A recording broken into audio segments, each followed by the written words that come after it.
মনিকা দেবী তার একমাত্র মেয়ে সঙ্গীতাকে নিয়ে শ্যামলপুর গ্রামে বসবাস করে। সঙ্গীতার বাবা ছিল না। বয়স বাড়ার সাথে সাথেই বৃদ্ধ বাবা মারা যায়। মনিকা দেবী তার মেয়ে সঙ্গীতাকে নিয়ে থাকে। সঙ্গীতা এখন কলেজে পড়াশোনা করে। সঙ্গীতার বয়স বাড়ার সাথে সাথে সঙ্গীতার মায়েরও চিন্তা ভাবনা বাড়তে থাকে। কি রে, তুই কবে বিয়েটা করবি বলতো? তোর তো বিয়ের বয়স হয়ে গেল, এবার তো আমাকে তোর বিয়েটা দিতে হবে। তুই কি চাস তোর মা তোর বিয়েটা না দিয়েই চলে যাক? ওহো মা, আমার তো এখন কলেজই শেষ হয়নি। আমার কলেজ শেষ হয়ে গেলে তুমি আমার জন্য পাত্র দেখা শুরু করবে, ঠিক আছে? তুমি আর ওই রকম কথা একদম বলবে না। তুই যা ব্যবহার করছিস আমাকে তো বলতে বাধ্য করছিস। দেখ, তুই যদি কলেজ শেষ করার পর আমাকে বলিস যে আমি এই ছেলেটাকে পছন্দ করেছি, তাহলে তো আমাকে তার সঙ্গে বিয়ে দিতে হবে। এখন থেকে যদি আমি তোর জন্য ছেলে দেখি আর যদি তাকেই ঠিক করে রাখি, তাহলে আর তোর জন্য অত খোঁজাখুঁজি করতে হবে না। মা, আমি তো তোমাকে বলেছি আমার কলেজ শেষ হয়ে যাবার পরেই তুমি পাত্র সন্ধান করতে শুরু করে দেবে। আর হ্যাঁ, তুমি যেটা ভাবছো যে আমি অন্য ছেলেকে পছন্দ করব, ওটা একদমই নয়। আমি তোমার পছন্দ মতোই ছেলেকে বিয়ে করব, ঠিক আছে? আচ্ছা মা, আমার দেরি হয়ে যাচ্ছে, আমি বেরোলাম। আচ্ছা ঠিক আছে, তুই কিন্তু সাবধানে যাস। আর হ্যাঁ, সাবধানে বাড়িতে আসিস। আর শোন না, তোর সঙ্গে আরেকটা কথা আছে। পরশুদিন আমাদের বাড়িতে কিছু আত্মীয় স্বজন আসবে, তুই আমার হাতে হাতে একটু কাজ কাম করে দিস, কেমন? পরশুদিন? না না, আমি তো পরশুদিন তো বাড়িতেই থাকতে পারবো না, কারণ আমার একটা ইম্পর্টেন্ট প্রজেক্ট আছে। আর ওইসব বাড়ির কাজ আমার দ্বারাই হবে না। তুমি রান্না বান্নাগুলো সেরে ফেলবে, আমি থাকতে পারবো না। ওহো, তোকে নিয়ে যে কি করব কি জানি। যখন তুই তোর শ্বশুর বাড়িতে যাবি, তখনও কি তুই এইরকম কথা তোর শাশুড়ি মাকে বলবি? তাহলে তোর শাশুড়ি মা তোকে বাড়ি থেকে বার করে দেবে, জানিস তো? মা, সে তুমি যাই বলো না কেন, আমি এখন রান্না বান্নার কাজ শিখতে পারবো না। আচ্ছা, আমি বেরোলাম, আমাদের দেরি হয়ে যাচ্ছে। এই বলে সঙ্গীতা কলেজের উদ্দেশ্যে বেরিয়ে পড়ে। এদিকে মনিকা দেবী সংসারের কাজ করতে থাকে। এইরকম ভাবেই দেখতে দেখতে 2 দিন অতিবাহিত হয়ে যায়। পরশুদিন সকালবেলা মনিকা দেবী সকালবেলায় উঠে বাড়ির সমস্ত কাজকাম করতে থাকে। দেখতে দেখতে 11টা বেজে যায়। তখনও সঙ্গীতা ঘুমাচ্ছিল। সেটা দেখে মনিকা দেবী তাকে বলে, কি রে সঙ্গীতা, সঙ্গীতা, আরে এই সঙ্গীতা, তুই নাকি আজ কলেজে যাবি? তোর নাকি আজ সময় নেই? তুই তো বলেছিলি তোর একটা ইম্পর্টেন্ট প্রজেক্ট আছে, তুই এখনো পড়ে পড়ে ঘুমাচ্ছিস। কটা বাজলো হুঁশ আছে? বাড়ির কাজ তো আমাকেই করতে হচ্ছে। ওহো মা, কটা বাজে? তুমি এক্ষুনি কেন আমাকে ডাকছো? আমি এখন তোমার সঙ্গে কোনো কাজ করতে পারবো না। তুমি যাও, রান্নাগুলো করে ফেলো। এই ওঠ, ওঠ আগে বলছি। 11টা বাজে, হুঁশ আছে তোর? মায়ের মুখে 11টা বাজে শুনে সঙ্গীতা ধড়মড় করে উঠে পড়ে। তারপর সঙ্গীতা ফ্রেশ হয়ে খাবার না খেয়ে কলেজে বেরিয়ে যায়।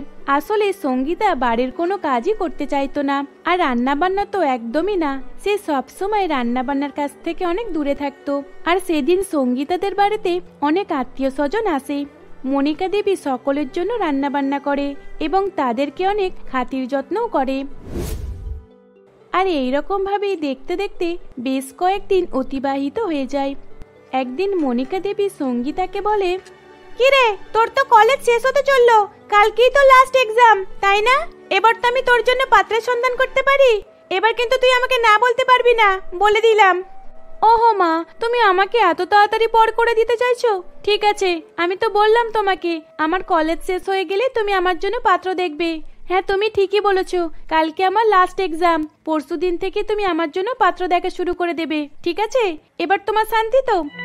সঙ্গীতার মুখে এই কথা শুনে মনিকা দেবী অনেক খুশি হয়। তারপর সঙ্গীতা তার নিজের এক্সাম দিতে চলে যায়। দেখতে দেখতে 2 দিন কেটে যায়। সঙ্গীতার এক্সাম শেষ হয়ে যাবার পর মনিকা দেবী অনেক খুশি হয়। তারপর নিজের মনে মনে বলে, এবার আমি ঘটক মশাইকে একটা ফটো দিয়ে রাখবো, আর পাড়া প্রতিবেশীদেরকেও বলে রাখবো, যদি কোথাও থেকে একটা ভালো পাত্রের সন্ধান পাই তাহলে আর আমি হাতছাড়া করব না। এবার আমি সঙ্গীতের একটা ব্যবস্থা করেই ছাড়বো।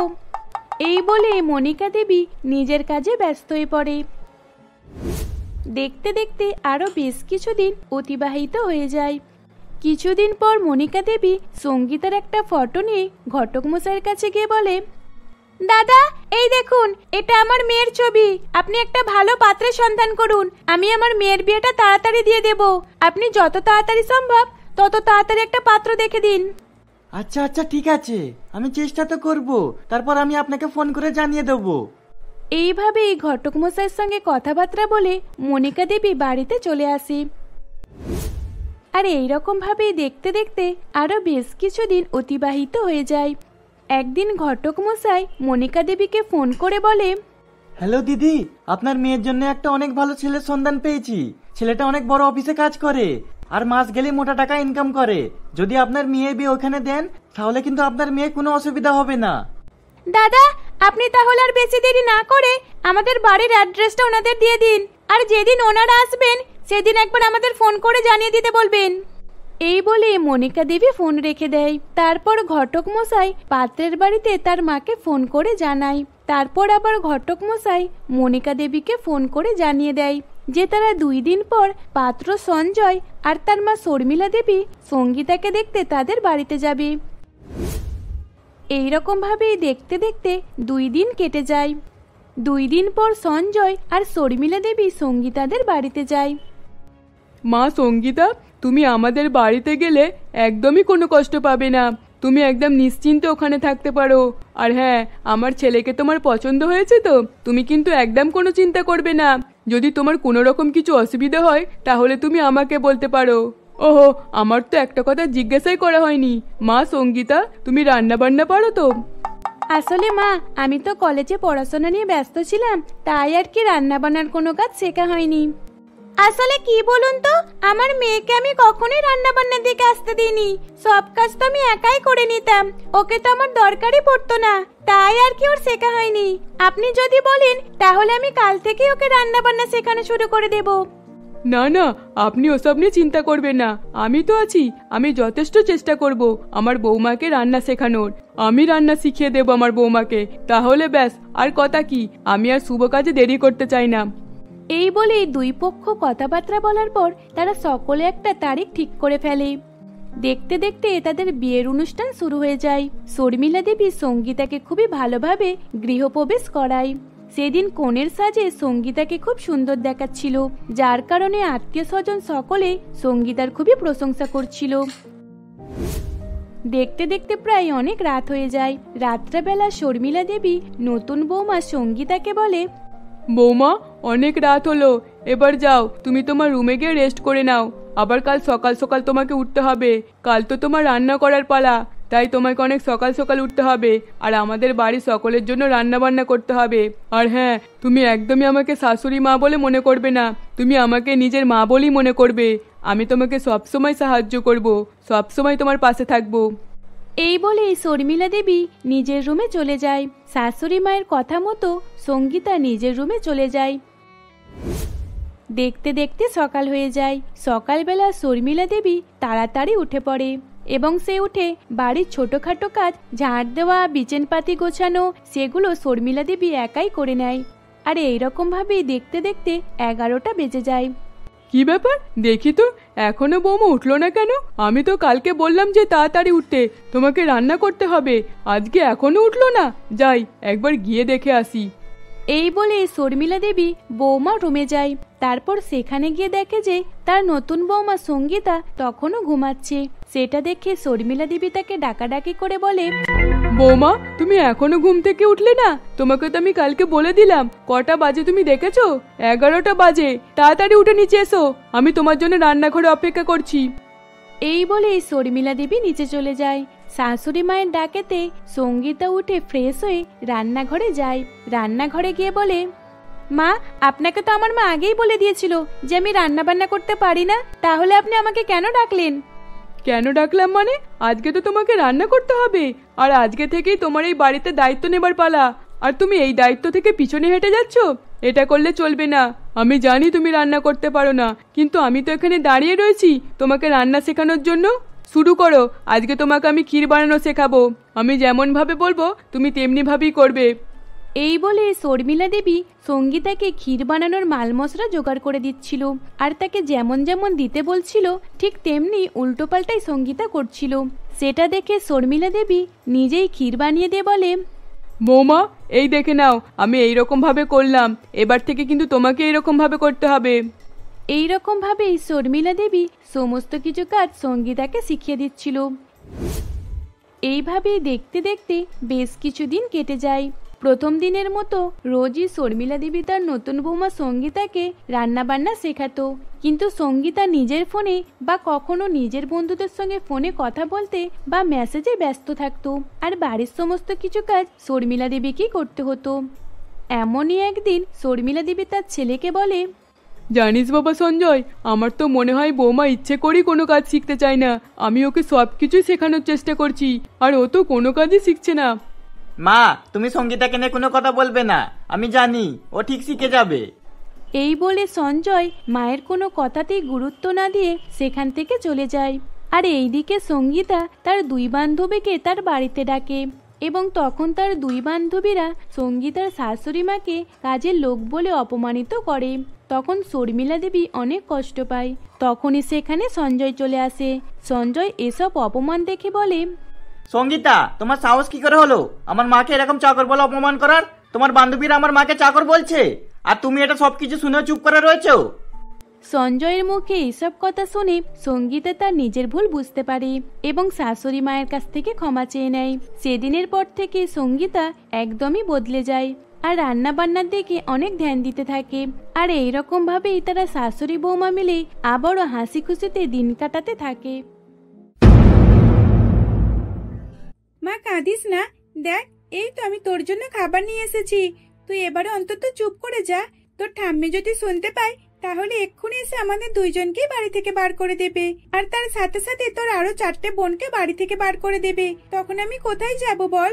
কবিতা তার ছোট্ট মেয়ে পিউকে কোলে নিয়ে এইসব কথাগুলো বলছিল, কিন্তু পিউ তো খুবই ছোট আর বাচ্চা, তাই সে কোনো কথাই বুঝতে পারছিল না। সে তো খিদের জ্বালাতে কান্নাই করে যাচ্ছিল। তখনই সেখানে কবিতার 4 মেয়ে পায়েল, রিম্পা, সোনা, সম্পা আসে। মা, পিউ এত কাঁদছে কেন? তুমি ওকে খাবার দাওনি নাকি? তুমি এবার ওকে চুপ করাও না, না হলে ঠাম্মি আমাদেরকে আবারও রাগ করবে। বাচ্চা পায়েল তার মাকে এইসব কথাগুলো বলছিল। তখন পায়েলের কথা শুনে কবিতা পিউকে চুপ করাতে থাকে। পায়েলের বয়স ছিল মাত্র 10 বছর, রিম্পার বয়স মাত্র 8 বছর, সোনার বয়স 6 বছর, আর সম্পার বয়স 4 বছর, আর সবচেয়ে ছোট পিউ সে অনেকই ছোট, মাত্র 2 মাসের বাচ্চা। পিউ যখন হয়েছিল তখন তার ঠাম্মি কমলা দেবী তার বৌমা কবিতাকে বলে, বৌমা, এবারেও তুমি একটা ছেলের জন্ম দিতে পারলে না? এই মেয়েদের মুখগুলো দেখে দেখে আমার আর দেখার ইচ্ছাই করে না।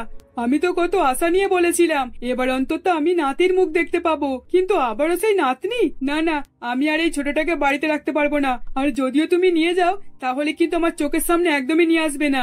এইভাবে কমলা দেবী তার বৌমাকে কথা শোনাচ্ছিল, আর কমলা দেবীর কারণে আজ কবিতা তার ছোট্ট সন্তান পিউকে কান্না করতে বারণ করছিল। এইভাবেই দেখতে দেখতে বেশ কিছুদিন অতিবাহিত হয়ে যায়, কিন্তু কবিতা কতক্ষণ আর পিউর কান্না চুপ করে রাখতে পারবে? সে তো ছোট বাচ্চা, সে তো কিছুই বুঝতো না। এই কারণে তার খিদে পেল, সে জোরে জোরে চিৎকার করে কান্নাকাটি করত। আর এই শুনে একদিন কমলা দেবী বলে, বৌমা, তুমি এই মেয়েটাকে আমার বাড়ি থেকে বার করো, না হলে কিন্তু আমি একে ছুঁড়ে ফেলে দেবো, আর তার সঙ্গে সঙ্গে তোমাদের সকলকেও। এই বাড়িতে যেমন আমি আর আমার খোকা ছিলাম, আমি আমার খোকার আবারও বিয়ে দেবো। শাশুড়ি মার এইরকম হুমকি শুনে কবিতা তার ছোট মেয়ে পিউকে নিয়ে এক রেল স্টেশনে চলে যায়। সেখানে গিয়ে কবিতার চোখে জল নিয়ে নিজের মনে মনে ভাবে, দেখি যাই কার কাছে ছোট্ট বাচ্চাটাকে দিয়ে আসবো, সেটা দেখতে হবে আমাকে। না হলে আর কতদিন এইরকম ভাবে ওকে আমি সাবধানে রেখে দেবো। যদি আমার কাছে ওকে রেখে দিই তাহলে ওকে আমি একদিন নিশ্চয়ই মেরে ফেলবো। তার থেকে ভালো তুই এখানে এই ট্রেনের মধ্যেই থাক, তোকে কেউ না কেউ তো নিয়ে যাবে, তুই তার কাছে ভালো থাকবি। কবিতা এইসব বলে তাকে ট্রেনের সিটে রেখে দেয়, আর ট্রেনে থাকে একটা বউকে বলে, এই যে দিদি শুনছেন, বলছি যে আমার মেয়েটাকে একটু দেখবেন, আসলে আমি ওর জন্য কিছু খাবার কিনে নিয়ে আসছি, ততক্ষণ আপনি একটু দেখুন না। ঠিক আছে যান, আমি ততক্ষণ আপনার মেয়েটাকে দেখছি। এই বলে কবিতা ট্রেন থেকে নেমে আসে, বেশ কিছুটা দূরে এসে দাঁড়িয়ে থাকে, তারপরে ট্রেন ছাড়ার বাঁশি বাজিয়ে দেয়, আর আস্তে আস্তে ট্রেন চলতে শুরু করে দেয়। তখনই ট্রেনে থাকা মহিলা এবং তার সাথে সাথে আরো বেশ কিছু মহিলা জড়ো হয়ে বাচ্চাটার কথা আলোচনা করতে থাকে। দেখো দেখো সকলে, এই বাচ্চাটাকে রেখে ওর মা কোথায় চলে গেল? ট্রেন ছেড়ে দিল কিন্তু এখনো পর্যন্ত আসলো না। এখন এই যুগের সব মহিলারা এরকমই, দেখেছো, নিজেদের বাচ্চাদেরকে রেখে চলে যাচ্ছে, কোথায় যে গেল কে জানে। এত সুন্দর একটা বাচ্চাকে রেখে যেতে একবারও কি হাত কাঁপলো না? ট্রেনের মধ্যে থাকা আরো মহিলা তারাও ঠিক এই রকমের কথা বলতে থাকে, কিন্তু সেখানে উপস্থিত একটা ভদ্র মহিলা সে মাথায় করে বাচ্চাদের খেলনা বিক্রি করছিল। সে সবকিছু লক্ষ্য করেছিল। তখন সে বাচ্চাটাকে কোলে তুলে নেয়। আজ থেকে তুই আমার কাছেই থাকবি, আমি তোকে আমার মেয়ের মতো মানুষ করব। আমার তো নিজের কোনো সন্তান নেই, তাই আজ থেকে তুই আমার সন্তান আর তুই আমার পরিবার। এইভাবেই স্বপ্নাদেবী তার দায়িত্ব নিয়ে নেয়। তারপর সে পিউকে নিয়ে নিজের বাড়িতে চলে আসে। এইভাবেই স্বপ্নাদেবী ট্রেনের বাচ্চাদের খেলনা বিক্রি করে টাকা উপার্জন করে, আর সেই টাকা দিয়ে নিজের ও পিউর পেট ভরায়। এইভাবেই দেখতে দেখতে আরো বেশ কিছু বছর কেটে যায়। এখন পিউর বয়স 6 বছর। সে কিছুটা হলেও বুঝতে শিখেছে। এমনই একদিন পিউ তার মাকে বলে, মা দেখো, ওই বাচ্চাটা কি সুন্দর পড়াশোনা করছে, আমিও ওর মতো পড়াশোনা করতে চাই। তুমি কি আমাকে স্কুলে ভর্তি করবে? তুমি যদি আমাকে স্কুলে ভর্তি করো তাহলে আমি অনেক ভালো করে পড়াশোনা করব। আচ্ছা ঠিক আছে, তাহলে আমি তোকে কালকেই স্কুলে ভর্তি করে দেব। প্রাইভেট স্কুলে ভর্তি করার মতো তো আমার টাকা নেই, তাই আমি তোকে সরকারি স্কুলেই ভর্তি করব। তারা দুই মায়ের পেটিতে ট্রেনে এইসব কথাবার্তা বলছিল। আর ঠিক তখনই সেখানে থেকে একটা ছোট্ট বাচ্চা যে বই পড়ছিল, সে পিউর কথা শুনে বলে, তুই আমার মতন বই পড়তে চাস, পড়াশোনা শিখতে চাস? তুই কি জানিস আমার বাবা আমার স্কুলে কত টাকা ফিস দেয়? আমার 1 মাসের ফিস তো তোদের 1 বছরের সংসার চলে যাবে। তা কি হয়েছে, আমাদের অত টাকা নেই, তাই আমরা প্রাইভেট স্কুলে পড়বো না, কিন্তু সরকারি স্কুলে পড়াশোনা করে আমি খুব ভালো নাম করব। একদিন আমি অনেক বড় হব। এইভাবেই পিউ সেই ছেলেটার সঙ্গে কথা বলতে থাকে। দেখতে দেখতে বেশ কিছুক্ষণ কেটে যায়। এদিকে স্বপ্নাদেবী কিছু খেলনা বিক্রি করে ফেলে। তারপর তারা বাড়িতে ফিরে আসে। বাড়িতে এসে তারা খাবার খেয়ে ঘুমিয়ে পড়ে। পরের দিন স্বপ্নাদেবী পিউকে এক সরকারি স্কুলে ভর্তি করে দিয়ে আসে। এইভাবে পড়াশোনা করতে করতে পিউ কখন যে বাচ্চা থেকে বড় হয়ে ওঠে স্বপ্নাদেবী সেটা বুঝতেও পারে না। এখন পিউ উচ্চ মাধ্যমিক পাস করে ফেলেছে। সে আর পড়াশোনা করে না, কারণ কলেজে পড়াশোনা শেখার মতো স্বপ্নাদেবীর কাছে আর টাকা নেই। তাই পিউ তার মায়ের হাতে সাহায্য করে দেয় আর বাড়িতেই থাকে। এমনই একদিন, মা কি হলো তোমার, কি হয়েছে? চোখ খোলো না, তুমি এরকম করছো কেন? তুমি তো আগে এরকম কখনোই করোনি, তাহলে আজকে কি হয়েছে তোমার? মাকে এরকম ভাবে ফেলে রাখলে চলবে না, যেমন করে আমাকে হসপিটালে নিয়ে যেতেই হবে। এই বলে পিউ তার মাকে তুলে হসপিটালে নিয়ে যায়। তখন ডাক্তারবাবু তাকে তাড়াহুড়ো করে এমার্জেন্সিতে ভর্তি করে নেয়। কিছুক্ষণ পর ডাক্তারবাবু বার হয়ে পিউকে বলে, তোমার মেয়ের একটা বড়সড় রোগ ধরা পড়েছে, যেটাকে সকলে ক্যান্সার নামে চেনে। এটাকে ভালো করতে গেলে অনেক দিনই সময় লাগবে, তার জন্য আমাদেরকে এখন চিকিৎসা চালিয়ে যেতে হবে। কিন্তু এর মধ্যে তোমার মায়ের কিছু যদি হয়ে যায় তাহলে সেটা আর আমাদের কিছু করার নেই। এই বলে ডাক্তারবাবু সেখান থেকে চলে যায়। ডাক্তারবাবু স্বপ্নাদেবীর চিকিৎসা শুরু করে দিয়েছিল। অনেক কম টাকা দেবার ফলে ডাক্তাররা খুবই অগ্রাহ্যভাবে স্বপ্নাদেবীর চিকিৎসা করছিল। তাই বেশি দিন যেতে না যেতেই প্রায় 2 সপ্তাহের মধ্যে স্বপ্নাদেবী মারা যায়। তখন পুরোপুরি ভাবে পিউ একা হয়ে পড়ে। পিউ কি করবে না করবে সে কিছুই বুঝতে পারছিল না। সে অনেকই ভেঙে পড়েছিল। একদিন পিউ যখন ট্রেনে তার মায়ের তৈরি করে খেলনা বিক্রি করছিল, তখনই সেখানে তার এক প্রতিবেশীর সঙ্গে দেখা হয়ে যায়। এই তুমি তো স্বপ্না দিদির মেয়ে, তাই না? আচ্ছা, স্বপ্না দিদি আমাকে বলেছিল তুমি ওনার মেয়ে নয়। আসলে তোমাকে তো স্বপ্না দিদি ট্রেন থেকে কুড়িয়ে নিয়ে গিয়েছিল। প্রতিবেশীর মুখে এই কথা শুনে পিউ চমকে ওঠে। তখন পিউ সেখানে আর না দাঁড়িয়ে সোজা বাড়িতে ফিরে আসে। একা থাকতে তার অনেক ভয় করত, কিন্তু তবুও তাকে স্বপ্না দেবীকে ছেড়ে থাকতে হতো। এইভাবেই দেখতে দেখতে আরো বেশ কিছুদিন কেটে যায়। এমনই একদিন পিউ মনে মনে ভাবে, আর কতদিন এরকম ভাবে খেলনা বিক্রি করে চালাবো? আর তাছাড়া রোজ রোজ কেই বা খেলনা কিনবে? না, আমি তো এত পড়াশোনা শিখেছি, আমি যথেষ্ট সকলকে শেখাতেও পারবো। তাই আমি আমার মতোই অনাথ গরিব বাচ্চাদের পড়াশোনা শেখাবো, এতে অনেক লাভ হবে। এই বলে পিউ ছোট্ট অনাথ বাচ্চাদের রেল স্টেশনে পড়াশোনা শেখাতে শুরু করে। বেশ কিছু বাচ্চা জোগাড় হয়ে যায়। এমনই একদিন সে যখন পড়াশোনা শেখাচ্ছিল, তখনই তার একটা স্টুডেন্ট বলে, এই রোদের মধ্যে পড়াশোনা করতে আমাদের অনেক কষ্ট হয়, তাই বলে কি একটু ছাওয়ার মধ্যে পড়াশোনা করলে তো ভালো হতো, তাই না? দিদি, আমার মাথায় একটা বুদ্ধি আছে। আমরা যদি ট্রেনের ভিতরে পড়াশোনা করি, আর ট্রেন চলতে চলতে পড়াশোনা করি তাহলে তো অনেক ভালো লাগবে। তুমি আমাদেরকে ট্রেনের ভিতরে পড়াও না। স্টুডেন্টের কথা মতো পিউ তাদেরকে ট্রেনের ভিতরে পড়াশোনা করাতে লাগলো, কারণ পিউর কাছে কোনো স্কুল বা একটা নির্দিষ্ট কোনো জায়গা ছিল না, তাই তাকে ট্রেনের ভিতরে পড়াতে হতো। এমনই একদিন পিউ যখন ট্রেনের ভিতরে পড়াচ্ছিল তখনই তার কাছে একটা ভদ্র মহিলা এসে বলে, মামাকে খুব জোরে খিদে পেয়েছে আর প্রচন্ড জল তেষ্টাও পেয়েছে, তুমি কি একটু আমাকে জল দিতে পারবে? বৃদ্ধ মহিলার কথা শুনে পিউ তাকে জলের বোতল ধরিয়ে দেয়। তখন বৃদ্ধ মহিলা জল খেয়ে তাকে ধন্যবাদ জানায় এবং তার নাম জিজ্ঞাসা করে। তখন পিউ তার নিজের নাম বলে। পিউ নামটা শুনে কবিতা দেবী অঝরে কান্না করতে থাকে। কি হয়েছে, আপনি এত কাঁদছেন কেন? আসলে আমারও একটা মেয়ে ছিল, অনেক ছোটবেলাতেই আমি তাকে হারিয়ে ফেলেছি। এই ট্রেনের মধ্যেই আমি তাকে রেখে চলে গিয়েছিলাম। সত্যি আজ যদি একবার দেখতে পেতাম। ও আচ্ছা, তাহলে আপনি আমার সেই ছেড়ে যাওয়া মা, যে আমাকে এখানে ট্রেনের মধ্যে একা ছেড়ে রেখে চলে গিয়েছিল। এতদিন ধরে আমি একটা মহিলার কাছে ছিলাম, সে আমাকে নিজের মায়ের থেকেও বেশি সম্মান আর ভালোবাসা দিয়েছে, তাই হয়তো আমি আবারও আপনাকে ফিরে পেলাম। পিউ এর কথা শুনে কবিতা দেবী তাকে জড়িয়ে ধরে কান্নাকাটি করতে থাকে। সেই বৃদ্ধ মহিলা আসলে কবিতা দেবী ছিল, মানে পিউর আসল মা। সে তার মাকে পেয়ে অনেকে খুশি হয়েছিল, কিন্তু সে তার ট্রেনে পড়া স্কুল তখনও ছেড়ে দেয়নি। আস্তে আস্তে যতদিন যাচ্ছিল তার ট্রেনে স্কুল হওয়ার কারণে চারিদিক থেকে সকলেই তাকে সাহায্য ও তার প্রশংসা করতে যেত।